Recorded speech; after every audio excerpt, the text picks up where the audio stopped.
आज हम अपनी वीडियो सीरीज़ में एक बहुत ही इम्पोर्टेंट टॉपिक के बारे में एक शॉर्ट डिस्कशन करेंगे।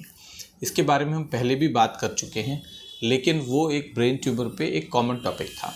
अब हम ब्रेन ट्यूमर की विस्तृत वैरायटीज़ के बारे में डिटेल बात करना शुरू करेंगे, जिसमें आज हम पहले ब्रेन में होने वाले सबसे कॉमन ट्यूमर जो कि ग्लायोमा है उसके बारे में बात करेंगे। तो ब्रेन में सबसे कॉमन जो ब्रेन ट्यूमर होता है जो कि ब्रेन से अराइज करता है उसे हम ग्लायोमा कहते हैं। जैसे कि इसका नाम है, ये ग्लायल टिश्यू यानी ब्रेन के जो स्वतः टिश्यू होते हैं उससे अराइज होता है, जिसके फलस्वरूप इसको ग्लायोमा नाम दिया गया है। तो ये कई वैरायटीज़ के भी हो सकते हैं। इसकी कुछ स्टेजिंग होती है और ग्रुपिंग होती है। तो मोस्टली जो ब्रेन ट्यूमर की स्टेजिंग हमने देखी है वो 4 वैरायटीज़ में इसको बांटा गया है, ग्रेड 1, ग्रेड 2, ग्रेड 3 और ग्रेड 4, जिसमें ग्रेड 1 और ग्रेड 2 को हम लो ग्रेड ग्लायोमास कहते हैं और ग्रेड 3 और ग्रेड 4 को हाई ग्रेड ग्लायोमास कहते हैं, या फिर हम ग्रेड 3 को एनाप्लास्टिक और ग्रेड 4 को मैलिग्नेंट ग्लायोमास कहते हैं। तो ये ग्लायोमास क्या होते हैं, इसको किस प्रकार से पहचाना जाता है, ये किस प्रकार से प्रेजेंट करते हैं, यानी मरीज़ को क्या सिम्टम्स आते हैं और इसको पहचानने के बाद इसको प्रॉपरली कैसे इन्वेस्टिगेट किया जाता है और क्या क्या ट्रीटमेंट ऑप्शंस उपलब्ध हैं, इन सारे पहलुओं पर हम बिंदुवतः डिस्कशन करते हैं। तो सबसे पहले देखते हैं कि ग्लायोमास जैसे हमने बात की ये क्या होते हैं। तो ब्रेन में जो ग्लायल टिश्यू होता है यानी वो ब्रेन का टिश्यू जो कि ब्रेन की को बनाता है, जिसे उससे अराइज होने वाले ट्यूमर्स जो होते हैं उनको हम ग्लायल ट्यूमर्स की श्रृंखला में रखते हैं। और ग्लायल ट्यूमर्स की जो श्रृंखला होती है उनको पूरे को मिला के हम ग्लायोमास कहते हैं। इसमें कई तरह की वैरायटीज़ होती है। इसमें गैंग्लियोग्लायोमास होते हैं, इसमें ग्लायोसार्कोमास होते हैं, इसमें ग्लायोब्लास्टोमास होते हैं, इसमें जो बहुत सारे नॉन मैलिग्नेंट ग्लायल ट्यूमर्स भी होते हैं, ओलिगोडेंड्रोग्लायोमास होते हैं, जिनको हम लोग उसकी पैथोलॉजिकल और हिस्टोपैथोलॉजिकल पिक्चर्स के हिसाब से डिवाइड करते हैं और उसको ग्रेड करते हैं कि उसमें कितनी ट्यूमर सेल्स की एबनॉर्मलिटी है और कितना ट्यूमर सेल्स का प्रोलिफरेशन है। उसके कुछ क्राइटेरियाज होते हैं, उसके अकॉर्डिंगली ही उसको डिवाइड किया जाता है।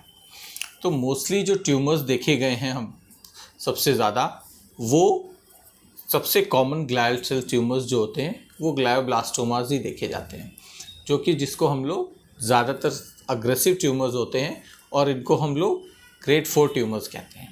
तो ये ज़्यादा कॉमन पाए जाते हैं।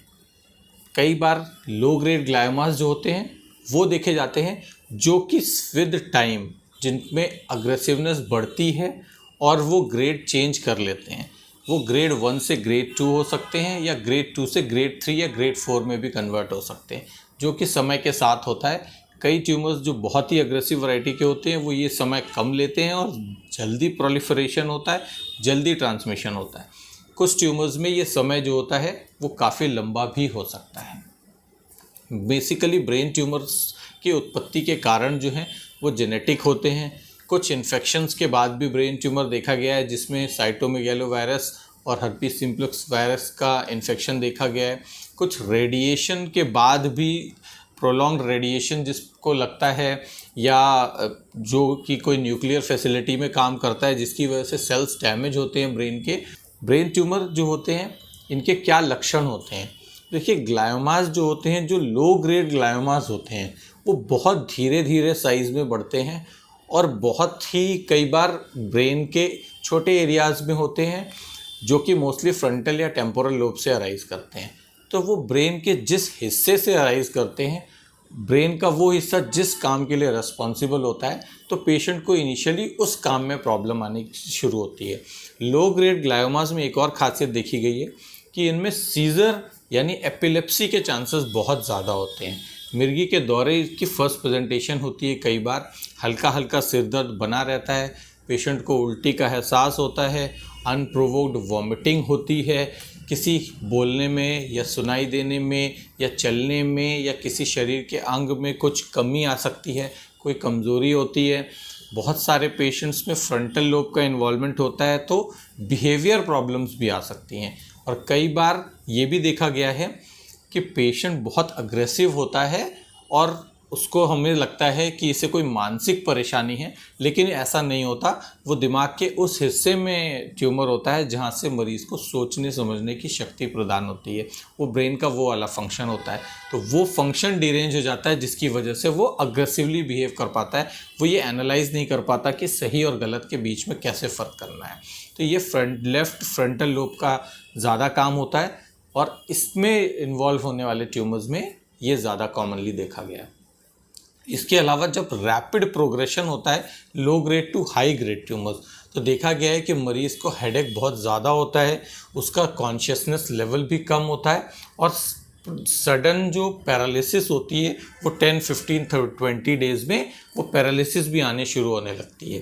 तो ये सारी चीज़ें पेशेंट को आती हैं, ये सारी प्रॉब्लम्स मरीज़ जो है वो बताता है। जब हमको लगता है कि किसी मरीज़ को इस तरह के सिम्टम्स आ रहे हैं जो कि यूजुअल मेडिकेशन से या पेन किलर से रिजॉल्व नहीं हो रहा है, उसको साइंस रेज्ड इंट्राक्रेनियल प्रेशर के साइंस मिल रहे हैं, तब हम लोग उसको इन्वेस्टिगेट कराने की कोशिश करते हैं। इन्वेस्टिगेशंस में सबसे पहले हम बेसिक इन्वेस्टिगेशंस में सीटी स्कैन या एमआरआई कराते हैं और उससे आइडिया लगाते हैं कि इसको क्या परेशानी है। एमआरआई की जांच में जब हमें लगता है कि इसमें कोई ग्लायल सेल ट्यूमर दिख रहा है तो उसके किस लोकेशन पे है, एमआरआई में उसकी क्या फाइंडिंग्स आ रही हैं, उसके हिसाब से उसको किस वैरायटी का ट्यूमर कहा जा सकता है, उसको वेरिएंट कौन सा है, उसमें वैस्कुलरिटी यानी उसमें ब्लड जो है वो कितना जा रहा है, ये सारी चीज़ें का बहुत ख्याल रखना होता है। दिमाग के कौन से हिस्से में है, दिमाग की कौन से एलोक्वेंट एरिया में है या नॉन एलोक्वेंट एरिया में है, यानी वो हिस्सा दिमाग का जो बहुत महत्वपूर्ण है या वो हिस्सा जो एसेसरी फंक्शंस करता है, ये सब चीज़ें देखनी है। डोमिनेंट लोब में है कि नॉन डोमिनेंट लोब में है, यानी लेफ़्ट साइड में है या राइट साइड में। ज़्यादातर लोगों में लेफ़्ट साइड ही डोमिनेंट हेमिस्फीयर का होता है। जितने भी राइट हैंडेड पर्सन्स होते हैं उसमें लेफ़्ट डोमिनेंट होता है और जितने भी लेफ़्ट हैंडेड पर्सन्स होते हैं 70% केसेस में उनमें भी लेफ़्ट ही डोमिनेंट होता है। तो ट्रीटमेंट के प्लान पे हम लोग बहुत सारे फैक्टर्स लेते हैं, यानी मरीज़ की एज क्या है, उसकी प्रेजेंट कंडीशन क्या है, ट्यूमर किस वैरायटी का है, ट्यूमर का सर्जिकल रिस्क है वो कितना है, ये सारे पहलुओं को जांच करने के और परखने के बाद ही हम पेशेंट को प्रॉपर ट्रीटमेंट प्लान बताते हैं और वो ट्रीटमेंट प्लान को फॉलो करने को कहा जाता है। तो ग्लायोमा के ट्रीटमेंट प्रोटोकॉल को देखने के लिए हमारे आने वाली नेक्स्ट वीडियो का इंतज़ार करें। हम उस वीडियो में आपको बेहतर तरीके से ग्लायोमा का क्या ट्रीटमेंट प्रोटोकॉल होता है, कैसे इसको मैनेज किया जाता है, क्या सर्जिकल ऑप्शंस होते हैं, सर्जरी के अलावा हमारे पास और कौन से ट्रीटमेंट ऑप्शंस अवेलेबल हैं, सर्जरी और उन ट्रीटमेंट ऑप्शंस के बाद पोस्ट सर्जिकल पीरियड में मरीज़ को क्या क्या ध्यान रखना चाहिए, इन सारे पहलुओं के बारे में एक विस्तृत डिस्कशन करें।